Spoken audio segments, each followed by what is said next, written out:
I'm Dr. Gene Antonucci. I started my career in dentistry in the Air Force, where I helped our military personnel get healthy and stay healthy. From there, I built a successful practice in Huntington, New York, and later as a teacher, lecturer, and author, I shared my knowledge and experience with students and fellow healthcare professionals. And now my journey's taken me here to explore the world of health, wellness, diet, fitness, and nutrition, as together we discover and find the good life.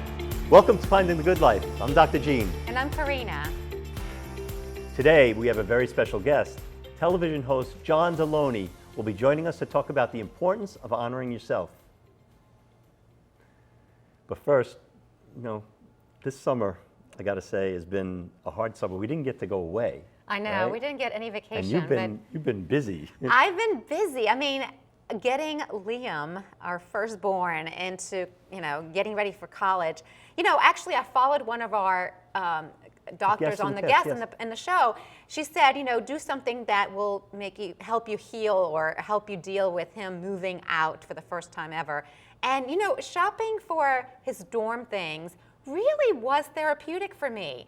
But it was also funny because there I am at Target, and boys don't want to, I found out boys don't care. They're like, I have a bed, that's it. They do, but they don't want to show you. Yeah, no. So I was like, well, can I get you, what color sheets do you want to go? Gray, whatever. No, it doesn't matter. So I would go to Target, and I'm trying to be like, gray, blue, all this stuff. And then there's the moms there with the girls. And that's a whole different story because they were shopping for the same things I was shopping for. But the girls are so much more involved. And there I am, shopping for my son by myself because, he doesn't care. And there was another mom, and I'm like, let me guess, you have a son too? She goes, yeah, how did you know? And I'm like, because you're here by yourself like me. But the girls, they're like, oh, they have a color, gray and pink, and they're all shopping for it. It's totally different, scenarios between whether you have a boy or a girl. And next year we get to do it again with, a girl. So let's see how that plays out. Well, I just thought it was hysterical because every 10 minutes it seemed there's like a knock on the door with an Amazon package or there's a FedEx package and a UPS box and post office and there's a pile in the hallway of stuff. I said, what's in this one? That's like the carpet. Yeah, I'm creating a little nest for him and I want to picture him. When I set him up, I'm going to take a picture of it because I know that's probably the last time it's going to look that neat or that perfect, but that's going to be my vision of where he is, even though the reality is probably going to be so different. I'm just picturing in my mind the first time you go visit him in school, you're going to look at the door and say, what are you doing? What did you do? Go make your bed. Well, enough about us.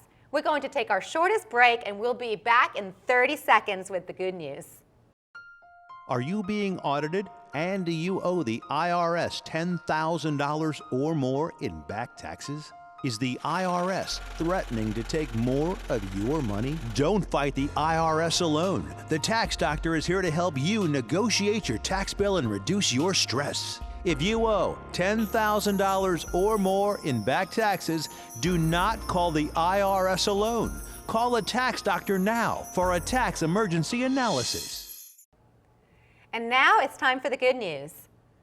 A stray dog in the country of Georgia has appointed himself as the local crossing guard for young children crossing a busy intersection.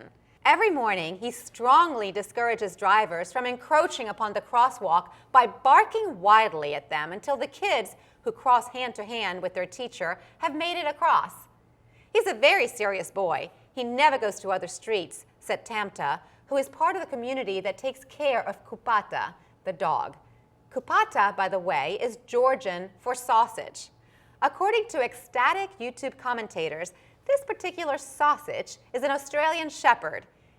It's his breed that may have given him his instincts to go running up and down beside the little boys and girls he cares for.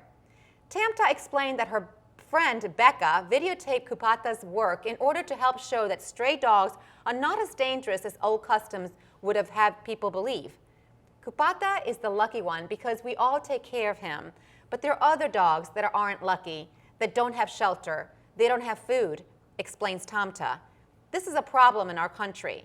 Hopefully, footage like this one will help others to see strays differently. That's a great story. And did you see? I mean, he just kept the cars back and let the see kids. Him hurting them. Yeah, it was so sweet, so sweet. So, Karina, I have to ask you a question. What's that? Would you go bald for me? Well, I guess it depends on the circumstances. Well, listen to this story. An Arizona mom permanently lost her hair 4 years ago after undergoing radiation to treat a recurring benign brain tumor. Melanie Shah's son, known for having a full head of strawberry blonde locks, embarked on a 2-year journey to give her the ultimate gift, a new head of hair. Aww. Nat Shah, 27, who started his mission in early 2020, grew out his hair 12 inches before chopping it off and paying for a company to hand tie a wig. That's so sweet. And if you don't know, hand tying a wig is a really arduous, meticulous, time-consuming process. It's not like getting something at the Halloween store. It was a gift the mother of 6 could never have fathomed. When you wear a hat somewhere, you just stick out like a sore thumb, she said. I don't mind being sick, but I do very much mind that I look sick. Now, Melanie had been battling the tumor in her pituitary gland since 2003. According to the Mayo Clinic, a pituitary tumor forms in the pituitary gland at the base of the brain and can cause changes in someone's hormone levels. Although the tumor was luckily benign, it was in the wrong place and it smashes important things. So you can't let it stay there. Matt told Fox Business that the idea of growing out his hair for his mom was always in the back of his mind. During one of his school breaks, he recalled turning to his mom and saying, "Maybe I'll grow it for you, Mom." Then it just kind of clicked. Well, why don't I?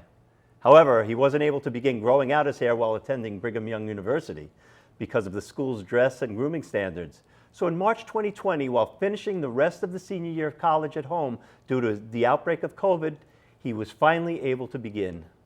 By mid-June, the hair finally arrived, and for the first time in 4 years, Melanie, sporting her son's long strawberry blonde looks, said she looked like herself again, and she looked great. Oh my God. It meant the world to see that the project just kind of came to fruition and seeing how well it turned out, Matt said. Isn't that a great you got story? tears in Isn't your that a great story? eyes. Oh, that's a great story. Well, we'll be back with more of Finding the Good Life after this quick break. That was a really good story. It really is. Oh, would Liam Sweet. grow his hair? Curly. I don't know.